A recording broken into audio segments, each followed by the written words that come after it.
Hello students, very good morning. मैं हित कुमार श्रीवास्तव आज आप लोगों को 11th क्लास का ऑर्गेनिक शुरू करने जा रहे हैं। तो 11th क्लास के ऑर्गेनिक में आज हम लोग पढ़ेंगे जनरल ऑर्गेनिक केमिस्ट्री यानी कि जीओसी। इसमें बहुत छोटी छोटी बातें हैं जो आपके लिए बहुत इंपॉर्टेंट है। वैसे मैं बताऊं कि किसी भी एग्जाम में वो 11th और 12th की ऑर्गेनिक को डिवाइड करके नहीं पूछे जाते हैं, वो सिर्फ ऑर्गेनिक पूछे जाते हैं। और ये कम से कम 25 मार्क्स की ऑर्गेनिक होती है जो आप लोगों से पूछी जाती है, बहुत इंपॉर्टेंट है। तो इसमें बहुत कुछ सीखने की बातें हैं, चूंकि ऑर्गेनिक कंपाउंड हमारे पूरे नेचर में बहुत ज्यादा मात्रा में पाया जाता है। लगभग मैं कहूं तो 44 लाख, बहुत ज्यादा हुआ। तो इसको लेकिन जानना होगा कि है क्या। हम भी ऑर्गेनिक कंपाउंड है, आप भी ऑर्गेनिक कंपाउंड है, लेकिन हमें आज तक ये ऑर्गेनिक कंपाउंड समझ में नहीं आया कि यह है क्या। तो हमें समझना पड़ेगा कि ऑर्गेनिक कंपाउंड है क्या। तो लगे रहिए, लेक्चर देखते रहिए और पूरे ध्यान से देखिए, कॉपी कलम निकाल लीजिए और लेक्चर को समझिए। आइए देखते हैं क्या है ऑर्गेनिक कंपाउंड, कैसे शुरू हुआ है ऑर्गेनिक कंपाउंड। आज हम लोग इतने ऑर्गेनिक कंपाउंड को बनाते हैं, लैब में समझते हैं, देखते हैं, पढ़ते हैं, आया कहां से, क्या हिस्ट्री है इसकी, हम लोग अब जानेंगे। तो सबसे पहले एक साइंटिस्ट थे जिनका नाम है लेबोवाइजर। लेबोवाइजर का नाम तो आप लोग भी जानते होंगे, एंटोनी लेबोवाइजर, ठीक है। फादर ऑफ केमिस्ट्री भी कहते हैं इनको, Antony लेबोवाइजर, father of chemistry.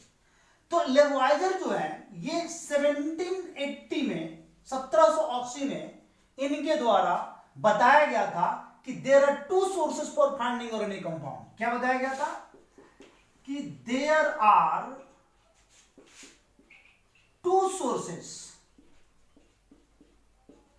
For finding organic compound. तो इनके द्वारा यह बात बताया गया था। कौन कौन से दो सोर्सेस हैं? पहला स्रोत इन्होंने बताया था प्लांट किंगडम,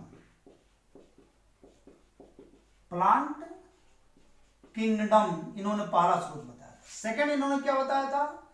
एनिमल किंगडम, ठीक है, एनिमल किंगडम इन्होंने दूसरा बताया था।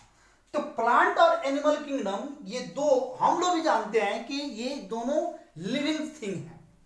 तो जाहिर सी बात है कि लिविंग थिंग है तो इसमें ऑर्गेनिक कंपाउंड होगा। ये तो पहले की क्या, आज भी हम लोग ये बात समझते हैं, लेकिन उन्होंने एक सिंपल बात बताया कि ये ऑर्गेनिक कंपाउंड है जो प्लांट किंगडम और एनिमल किंगडम में, और दोनों में से पाए जाने वाले जो कंपाउंड है वो कॉमन कंपाउंड होते हैं।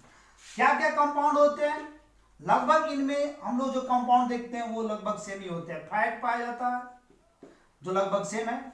हम इसमें देखते हैं कि कार्बोहाइड्रेट दोनों में होता है, कार्बोहाइड्रेट, ठीक है। हम इसमें क्या देखते हैं? हम इसमें देखते हैं कि प्रोटीन भी है, हम और देखते हैं विटामिन भी है। तो बहुत सारा इस प्रकार के कंपाउंड्स हैं जो दोनों में पाए जाते हैं, लेकिन कुछ कंपाउंड्स ऐसे होते हैं जो प्लांट में पाए जाते हैं लेकिन एनिमल में नहीं पाए जाते हैं। और यही कारण है कि एनिमल प्लांट को एक डाइट के रूप में, माने खाने के भोजन के रूप में लेते हैं, लेकिन प्लांट तो एनिमल को नहीं खाता, ठीक है। तो एनिमल जो है निर्भर है, ये डिपेंड्स करते हैं प्लांट पर, तो प्लांट डिपेंड नहीं करता है एनिमल पे। कारण है कि कुछ ऐसे कंपाउंड्स हैं जिसमें, जैसे विटामिन जो ले लीजिए, टोटल विटामिन एनिमल में नहीं पाए जाते हैं, लेकिन विटामिन की जितनी भी मात्रा है टोटल प्लांट में पाया जाता है। तो ये बहुत इंपॉर्टेंट चीज है। हम लोग एनिमल जो है वो प्लांट को खाते हैं और इसलिए हमारे शरीर के अंदर जो भी इसमें से कमी होती है वो पूरा हो जाता है। एक बात और जान लीजिए, एक ऐसा कंपाउंड है जो प्लांट में पाया जाता है और एनिमल में नहीं पाया जाता है, और वो है हमारा क्या, इसका नाम तो पता होगा आप लोगों को, क्लोरोफिल। क्लोरोफिल ये एक कंपाउंड है जो मनुष्य और जंतुओं में नहीं पाया जाता है, ये प्लांट में पाया जाता है। क्योंकि मनुष्य और जंतु अपने भोजन को किसी भी तरह से प्लांट को खाकर अपने आप को जिंदा रख सकते हैं, या इसको उबाल कर खाएं या डायरेक्ट खाएं, लेकिन प्लांट क्या करेगा, उसके भोजन को कौन पूरा करता है? क्लोरोफिल उसको भोजन को पूरा करता है। और इसके फॉर्मूला क्या है? C55 H72 O5 N4 Mg, this is chlorophyll. इसको हम लोग ऑर्गेनोमेटालिक कंपाउंड कहते हैं, क्योंकि इसमें मेटल आ गया और ये ऑर्गेनिक कंपाउंड है, तो इसको हम लोग ऑर्गेनोमेटालिक कंपाउंड के नाम से जानते हैं। क्लियर हुई बात है? तब एक बात क्लियर हुआ, तब ये बताया गया कि ये ऑर्गेनिक कंपाउंड जो है, यानी कि ऑर्गेनिक जो है, ये इसीलिए माने यही मेन कारण था कि ऑर्गन वर्ड को लिया गया। ऑर्गेनिक किससे बना? ऑर्गन। ऑर्गन क्या है? ये एक ग्रीक वर्ड है, ये ग्रीक वर्ड है। इसका अर्थ क्या होता है? इसका अर्थ होता है, मतलब कहूं मैं कि इट मीन्स क्या होता है? Living thing. चूंकि इसका अर्थ ही होता है लिविंग थिंग, इसीलिए इसको ऑर्गन वर्ड लिया गया और ऑर्गन से बना ऑर्गेनिक। क्लियर हुई बात है? ऑर्गन से क्या बना? ऑर्गेनिक बना।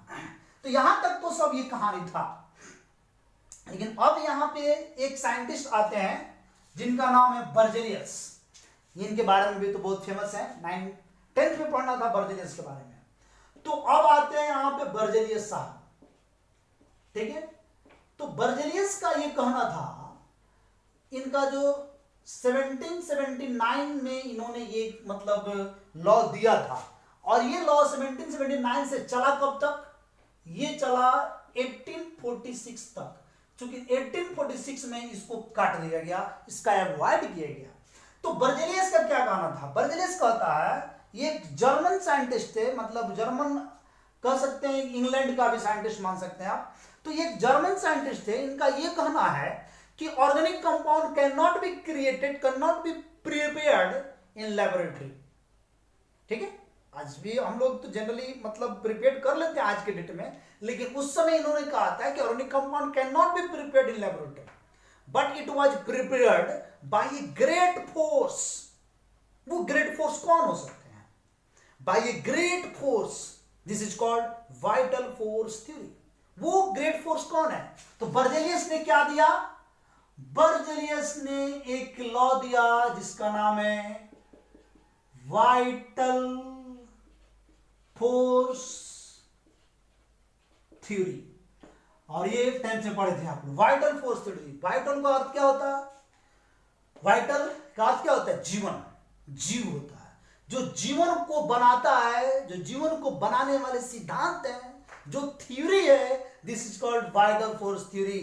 ठीक है, तो वाइटल जो है ये जीवन से जुड़ा हुआ है, और बर्जेलियस ने कहा इसको नहीं बना सकते, इसको बनाने के लिए ग्रेट फोर्स। ये ग्रेट फोर्स कौन है? यही ग्रेट फोर्स तो गॉड है, भगवान है। लेकिन चूंकि साइंटिस्ट है तो गॉड नहीं कर सकते, उसको भगवान बनाते हैं, हम लोग नहीं बना सकते।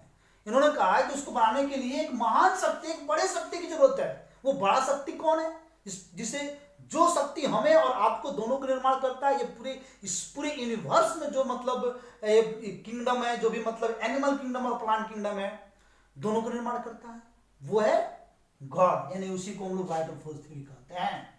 तो बर्जेलियस का ये बहुत मतलब बड़ा ये लॉ था, जो लंबा समय तक चला, 1779 से लेकर 1846 तक, बहुत लंबा। लगभग मैं ये कहूं तो लगभग ये हो गया आपका 20 और ये 50 मान लीजिए, तो 70 ईयर, 70 साल ये लगभग ये अपने मतलब ये लॉ को चलाए। लेकिन ये जब एक चूंकि प्रोफेसर थे और ये अपने क्लासरूम में बच्चों को ये चीज को समझा रहे थे ऑर्गेनिक के बारे में, कि मेरा ये सर्च है, ऐसे मैंने बताया, ये होता है organic compound can not be prepared in laboratory. तो उस समय एक साइंटिस्ट, मतलब साइंटिस्ट तो अब हम लोग जानते हैं, तो ये बर्जेलियस का शिष्य थे, उनका नाम है उलर, उन्होंने काटा। पहले हम बर्जेलियस का यहां पे लिख दें। क्या इन्होंने कहा था? इन्होंने कहा था कि organic compound can not B prepared in laboratory, but it was prepared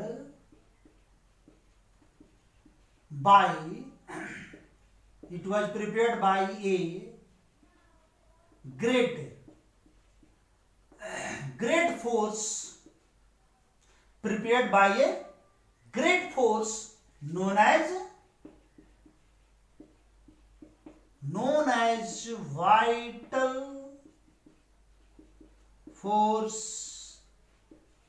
theory, उसको उन्होंने कहा वाइटल फोर्स थ्योरी।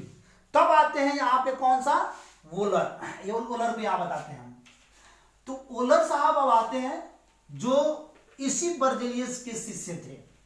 अब वोलर का क्या कहना है, वोलर ने कहा कि सर ये बातें जो आप बताए ये गलत है, ऐसा नहीं है। मैं आपको बताऊंगा कि प्रयोगशाला में, लैब में किस तरह से ऑर्गेनिक कंपाउंड को प्रिपेयर्ड करते हैं। और अब आते हैं यहां पे वोलर साहब, ठीक है। इनका पूरा नाम था फ्रेडरिक वोलर। तो फ्रेडरिक वोलर ने कहा, इनका जो शासनकाल भी समझ लीजिए, शासनकाल मतलब कि इनका जो खोज करने का जो काल था, कहां से कहां तक किस समय में खोज किए थे, 1828 से ये 1856 में इन्होंने इसको खोजा। लगभग अपने जिंदगी का 28 साल, 28 ईयर इस तरह से लैब में बिता दिया। आज हम लोग कहेंगे कि बड़ी आसान है, कुछ नहीं है, लेकिन सोचो कि एक वोलर ने इनऑर्गेनिक कंपाउंड मतलब निर्जीव वस्तु, इनऑर्गेनिक कंपाउंड को ऑर्गेनिक कंपाउंड में कन्वर्ट किया। एक बहुत बड़ा खोज माना जाता है वोलर का। और ये जो है क्लासरूम में इन्होंने बर्जेलियस के इस सिद्धांत को डायरेक्टली अवॉइड कर दिया, डायरेक्टली काट दिया। लेकिन उस समय 1828 में इन्होंने ये नहीं प्रूव कर पाया कि ये कैसे होगा, इसलिए तब तक चलता रहा जब तक कि नहीं बताया। लेकिन इन्होंने 1856 में प्रमाणित किया, तो फिर क्यों 1846 तक इनका माना जाता है, इसलिए कि इसी क्लासरूम में वोलर का और भी सारे फ्रेंड बैठे थे। ऐसा होता है क्लासरूम में, जब एक क्वेश्चन कोई टीचर के द्वारा दिया जाता है तो उस क्वेश्चन को जैसे ही एक स्टूडेंट हाथ उठाएगा कि सर मैं बनाकर दिखा दूंगा, तो उसके साथ और भी स्टूडेंट जो है उनके टक्कर लेने के लिए बनाना शुरू कर देते हैं। और होता है कोई पहले कोई बात बनाता है, लेकिन बनाते सब हैं। उसी प्रकार एक और साइंटिस्ट थे जिनका नाम था कोल्बे। कोल्बे साहब, इनका जो है 1845 में ये एसिटिक एसिड का निर्माण किए। एसिटिक एसिड का इन्होंने प्रिपरेशन कर लिया। इन्होंने किसका प्रिपरेशन किया, एसिटिक एसिड का। समझिए, कोल्बे साहब ने 1845 में एसिटिक एसिड का प्रिपरेशन किया, बाय इनऑर्गेनिक एलिमेंट से किया। तो इसीलिए बर्जेलियस का जो है 1846 में जैसे ने इन्होंने ये प्रमाणित किया कि मैं ये बना सकता हूं, वैसे ही ऑर्गेनिक ये बर्जेलियस के शासन को वहीं पे खत्म कर दिया गया। वहां पे उनका जो लॉ है वहां पे खत्म, काटा गया और फिर से नया लॉ बना। तो ये जो है वोलर ने इसको बताया कि नहीं, ये हम बना सकते हैं। पहला नाम किसका आया, वोलर का, लेकिन बनाया पहले कौन, कोल्बे ने। लेकिन अभी भी फर्स्ट सिंथेसिस किसको मानते हैं, यूरिया, जो वोलर ने बताया था। पूरी कहानी बताते हैं, पहले इसको और जानते हैं। यहां पे देखिएगा वोलर क्या है, ये जो है ये इनके बारे में थोड़ा जानेंगे। ये यानी कि वोलर जो है, volar is a pupil of Berzelius. चूंकि ये बहुत फेमस है इसलिए इनके बारे में डिटेल हमको बताना पड़ेगा। Volar is a pupil of Berzelius, ये बर्जेलियस के पुपिल शिष्य थे। तो इन्होंने क्या कहा, इन्होंने कहा कि मैं ऑर्गेनिक कंपाउंड को प्रिपेयर्ड कर लूंगा, किसमें, प्रयोगशाला में। यानी कि इन्होंने कहा कि organic compound can be prepared in laboratory. Volar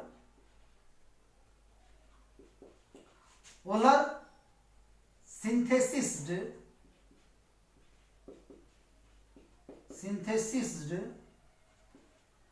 first organic compound urea in laboratory in 1856। तो 1856 में वोलर ने पहला ऑर्गेनिक कंपाउंड सिंथेसिस किया और वो था urea.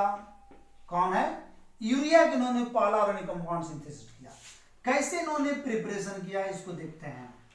Preparation of urea, urea का प्रिपरेशन देखते हैं कि वॉलर ने कैसे प्रिपेयर्ड किया यूरिया को। आइए समझते हैं। इन्होंने क्या किया कि इनऑर्गेनिक कंपाउंड लिया, अमोनियम क्लोराइड NH4Cl और फिर पोटेशियम साइनेट KCNO। ये क्या है बाबू? This is ammonium chloride and reacts with potassium cyanate to form, चूंकि ये आयनिक कंपाउंड है तो आयनिक रिएक्शन बनेगा, to form potassium chloride and ammonium cyanate NH4CnO। तो ये बना आपका अमोनियम साइनेट,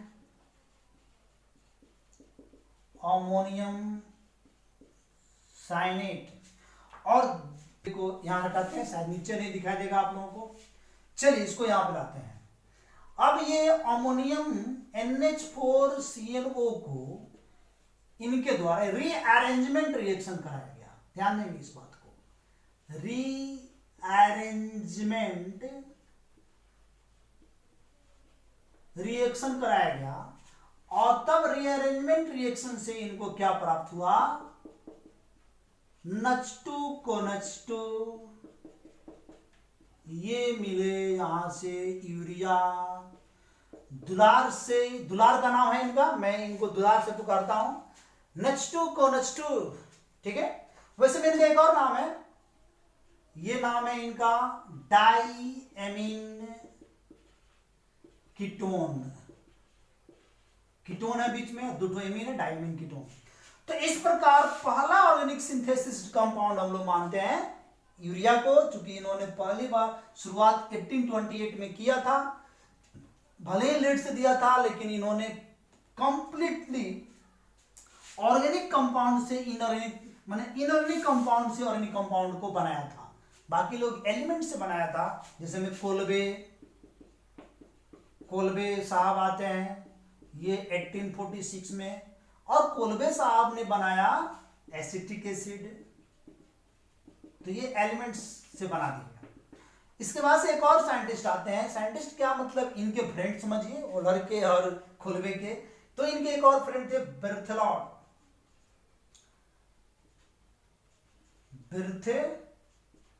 साहब थे। ये 1856 में बनाए मीथेन को। क्या बनाए? मीथेन को बाय द एलिमेंट्स। तो ये सब देखते हुए बर्जेलियस की सिद्धांत यहां पे गलत साबित हुआ और यहां से ऑर्गेनिक कंपाउंड बनना शुरू हो गया। और कितना ऑर्गेनिक कंपाउंड अभी तक लगभग माना जाता है 44 लाख ऑर्गेनिक कंपाउंड अभी तक माना जाता है। तो आइए जानते हैं कि ऑर्गेनिक कंपाउंड इतनी ज्यादा मात्रा में क्यों पाया जाता है, causes for finding organic compound. इसके पहले एक और बात मैं समझाऊंगा कि यहां पे समझिए, यहां पे नोट में हम लोग थोड़ा सा एक बात लिख लेते हैं। क्या लिखते हैं कि organic compound is found in large scale in nature. Large scale in nature, near about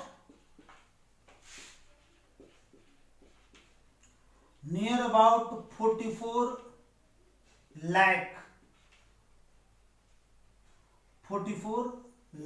या लाख भी लिख सकते हैं। तो इतना लाख कंपाउंड अभी तक नेचर में है। और मैं एक बात और बता दूं, 40 to 50,000, 40 से 50,000 compound can be prepared in nature, यानी कि कह सकते हैं नेचुरली 40 से 50,000 कंपाउंड ऑर्गेनिक कंपाउंड स्वतः बनते हैं, कह सकते हैं एवरी ईयर। ठीक है, तो ये मैं कहूं आप लोगों से कि every year 40 to 50,000 organic compound can be prepared naturally 40 से 50,000 कंपाउंड ऐसे उत्पन्न होते हैं। सोचो कि ये कितना बढ़ते जाएगा, ये डाटा जो है बहुत आगे बढ़ता है। इसके बाद मैं बताऊं और आप लोगों को कि इनऑर्गेनिक कंपाउंड जो है, inorganic compound is found near about 1 to 2 lakh. ये बहुत कम है, 1 से 2 लाख है। तो यही तो कारण जानना है कि क्या कारण है अपने कंपाउंड की इतनी मात्रा में पाए जाने का। ठीक है, तो आइए हम लोग अब जानते हैं यहां पे causes for finding more organic compound. क्या कारण है कि ऑर्गेनिक कंपाउंड की मात्रा सबसे ज्यादा पाई जाती है? आइए पहला कारण जानते हैं इसका। पहला कारण इसका है टेट्रावैलेंसी। फर्स्ट कारण इसका क्या है?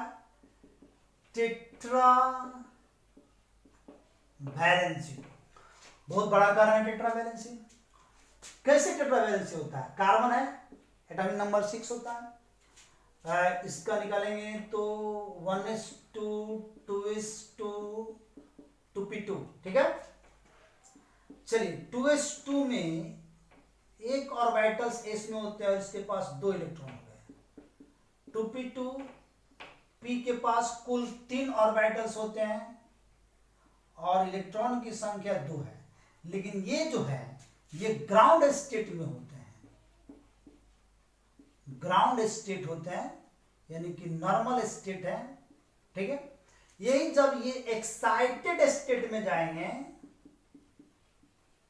एक्साइटेड स्टेट में जाएंगे तो ये अपने एक इलेक्ट्रॉन दे देंगे। तो इस प्रकार ये 2s1 हो गया और इसमें एक इलेक्ट्रॉन शो करेगा। इस प्रकार यहाँ 2p3 हो गया और तीनों बॉक्स में एक एक इलेक्ट्रॉन हम लोग ले लेंगे। तो कुल इनके पास जो वैलेंसी हो गए 4 हो गए, यानी कि unpaired electron is equal to 4। तो valency is equal to 4। This is called tetravalency.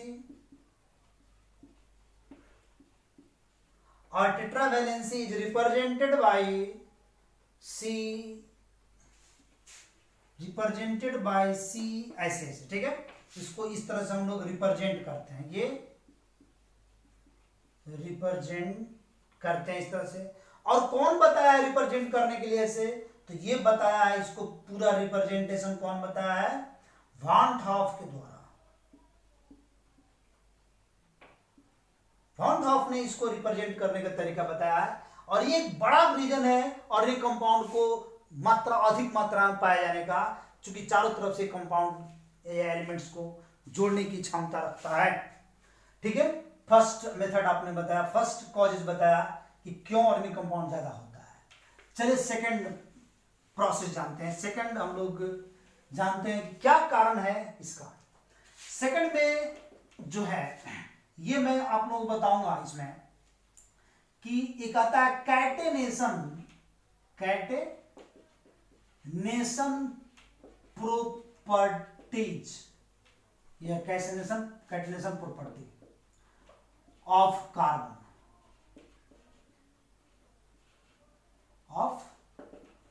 Carbon के पास कैटेनेशन प्रॉपर्टीज होते हैं।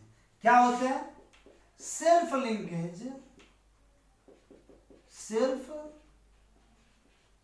Linkage of carbon atom is called catenation properties. ठीक है, तो सेल्फ लिंकेज होने के कारण ही इसकी कंपाउंड और ज्यादा बढ़ती है। मान लो कोई भी हम एक इसमें 5 कार्बन का एक कंपाउंड लेते हैं, 1 2 3 4 5, तो देखिए इसमें 5 ही कार्बन में कितने कंपाउंड्स बना सकते हैं? लगभग 3 जनरली तो बन ही सकता है, और चाहे तो और बना सकते हैं। सिर्फ लिंकेज के कारण ये देखिए अलग अलग लिंकेज, अलग अलग कंपाउंड तैयार हो गए। थर्ड में हम लोग चलते हैं, कार्बन जो है, carbon can formed can formed double and double या मल्टीपल बॉन्ड, डबल और मल्टीपल बॉन्डेड। तो ये डबल और मल्टीपल बॉन्ड बनाने की भी क्षमता रहती है, इससे भी कंपाउंड बढ़ जाती है। मान लो कि ये सिंगल बॉन्ड से एक, डबल बॉन्ड से दो, ट्रिपल बॉन्ड से तीन, तो दो ही कार्बन सब में है, लेकिन ऐसे एक से तीन कंपाउंड हुआ तो तीन गुना कंपाउंड बढ़ गया ना। इस तरह से कंपाउंड इनका ज्यादा बढ़ते रहता है। चलिए फोर्थ नंबर में देखते हैं, फोर्थ नंबर में क्या है। फोर्थ नंबर में देखते हैं कि ये जो है साइक्लो कंपाउंड बनाने की भी क्षमता रखता है, ये भी इसके पास एक है सिस्टम। फोर्थ नंबर में देखते हैं, carbon can be formed cyclo compound. ये साइक्लो कंपाउंड का भी निर्माण करते हैं। ये लीजिए, तीन कार्बन तो ऐसे, चार कार्बन तो ऐसे, पांच कार्बन तो ऐसे, ठीक है। तो इस तरह से इसमें डबल बॉन्ड भी आ सकते हैं, ट्रिपल बॉन्ड भी आ सकते हैं। ये मतलब जो है कार्बन का देखिए बढ़ गया, ये भी बदल गया, इसका थोड़ा सा हम लोग इसमें प्रयोग कर लिए।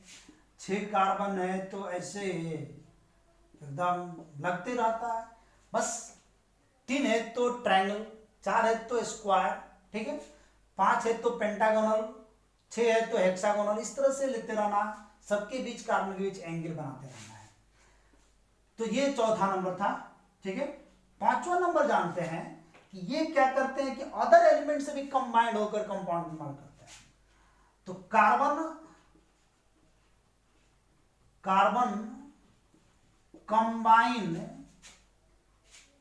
Combine with hetero elements to form organic compound.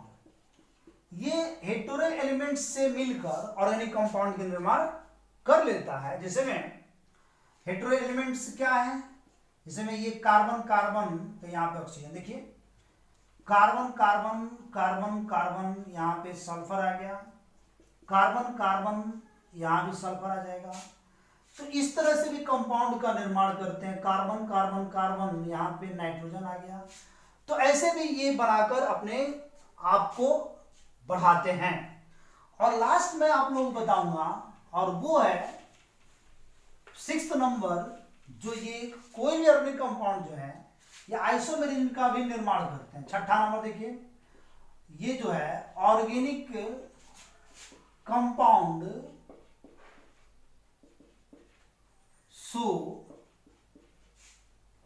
Organic compounds so isomerism. क्या है आइसोमेरिज्म? आइसोमेरिज्म क्या कहता है? जिसके पास मतलब कि the organic compound which have same, मतलब same molecular formula, different structure formula. तो यहां मैं लिख देता हूं कि ये ऐसे लिखेंगे, organic compound having same molecular formula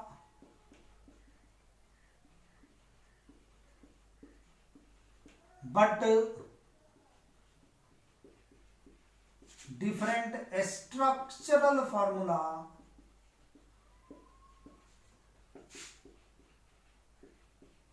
known as isomer, and this phenomenon is called isomerism। तो इसका एक एग्जांपल दिखाते हैं हम। वैसे मान लो कि ये एक C2H6O, ये एक इसका कंपाउंड, मतलब कोई एक मॉलिक्यूलर फॉर्मूला है, तो इसमें दो कंपाउंड बन सकते हैं। स्ट्रक्चर फॉर्मूला शो करें तो CH3OCH3 एक ही हो गया, और एक हो सकता है C2H5OH। तो तुम देखो कि इसका नाम हो गया, इसमें देखो दो कार्बन, तो एक एक दो कार्बन, 3 3 6 6 हाइड्रोजन 1 ऑक्सीजन, यहाँ भी 2 कार्बन 5 1 6 हाइड्रोजन 1 ऑक्सीजन। इसका नाम हो जाएगा डाई मिथाइल ईथर और इसका नाम हो जाएगा इथाइल अल्कोहल। तो इस प्रकार आपको ये पता चल गया कि how organic compound is found मोर यानी लार्ज स्केल इन नेचर। तो ये 5 इसके कॉजेज हैं, ये 5 कारण से ऑर्गेनिक कंपाउंड की संख्या हमारे नेचर में ज्यादा मात्रा में होती है। तो आज आप लोगों को बहुत कुछ नॉलेज मिला, ठीक है। आज के बाद नेक्स्ट क्लास जो हमारा होगा, नेक्स्ट लेक्चर जो होगा, वो हम इसके आगे टाइप्स ऑफ ऑर्गेनिक कंपाउंड आप लोगों को पढ़ाएंगे और तब आप लोगों को हाइड्रोकार्बन शुरू होगा। तो आज बस इतना ही, इसको पढ़िए, याद कीजिए। That's all.